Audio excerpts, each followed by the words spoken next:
the author of the New York Times bestseller Fleeced. All right, Dick Morris, why do I know that this is probably going to be the debate we agree on here? What do you think? Well, last time we disagreed, I said Obama won, and you said he lost, and the polls agreed with me. This time we both agreed, but we disagree with Colmes probably. This was an unbelievable win for Sarah Palin. In fact, I think that it unveiled a level of skill in communication that I really have not seen since Ronald Reagan. She is a superstar.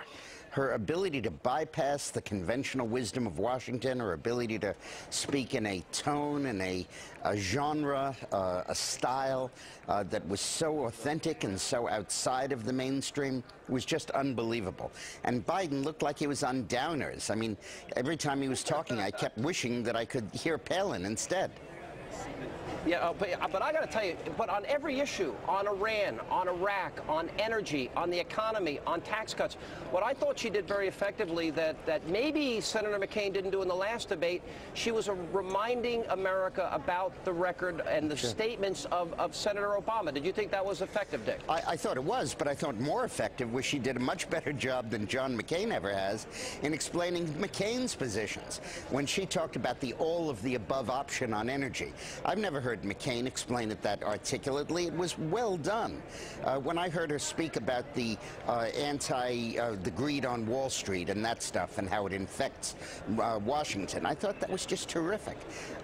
And when she said at one point in that debate, I just don't understand how Washington works. How can you guys vote against something when in fact you are we claim you're voting against something when in fact you're voting for it over the Iraq War resolution? It was just brilliant, absolutely brilliant. The only problem the loser is tonight in this debate was Hillary Clinton, because there's a new woman out there who is going to be #1 in this country. Well, she'd have to get elected first. And but anyway, Dick, some of the things she said about McCain. She already has been with no assistance from her husband. Some of the things she said were not true. You never miss a chance to take a slap at the Clintons. They're not in this race. You know, she talked about the middle class. John McCain repeatedly 19 times voted not to raise the minimum wage. John McCain repeatedly voted not to have renewable energy. Alan, why do you insist on using segments with me to get reading practice on your talking points? Save that for a Republican. I don't need reading practice, Mr. Nemars. Why don't you talk to me about it? Because I said, hey, Alan, you're going to have me talk? Are you going to have me talk or have another guest on? If you're going to have me on, you're going to listen to what I have to say. As far as I'm concerned, in the last debate, I said that I thought Obama won, and this debate, I think she won, and I don't think that objectivity and fairness deserves your just spewing the talking points that you've been handed. I'm not spewing the talking points. I'm saying the truth of what the actual McCain record is that you're in denial about. All right, Dick, you're incredible, Alan. You're absolutely incredible. Is it that you can't think, or that you only know how to read those talking points? Unbelievable performance, Mr. Colmes.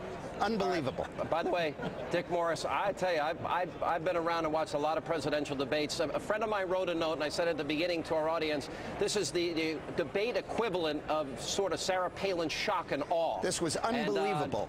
And anybody with the brain looking at it would conclude that, which does not include your co-host, I might add.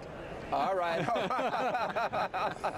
All right, Dick Morris, author of the New York Times bestseller. Hope the anger management works out for you, Joining us now, Connecticut Senator, McCain supporter, and all-around good guy and friend of mine, if you don't mind.